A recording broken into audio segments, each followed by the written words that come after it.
Good morning po. Nandito po ako ngayon sa may Plaridel Bypass. Malapit sa may Kutkot. Bali, sakop na po ito ng Bypass Giginto. Ayan po ang Bypass Road ng Giginto. Dito po sa kaliwa ko, going to Balagtas Tollgate Exit. Dito naman po sa kanan ko is going to Plaridel. Ayan po. So ito po mismo yung pinaka-property.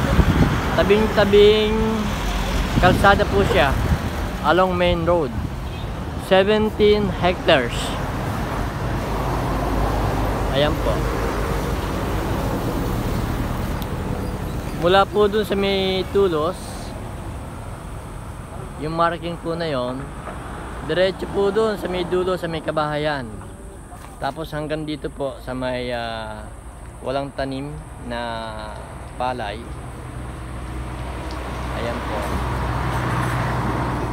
Diretso po doon sa dulo. Maganda sukat po ng ng lote. Rectangle po. 17 hectares lot. Agri lot available for sale. Ayan po. Ito po yung tapat niya. Ayan po ang main road, tabing-tabing kalsada. Maganda po ito sa trucking, warehouse, showroom. Ayan.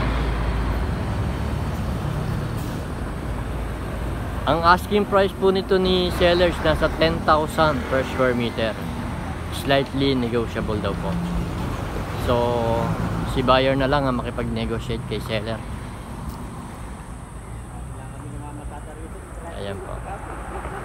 17 hectares Giginto Bypass. So sa mga interesado po, message na lang po kayo. Maraming salamat po.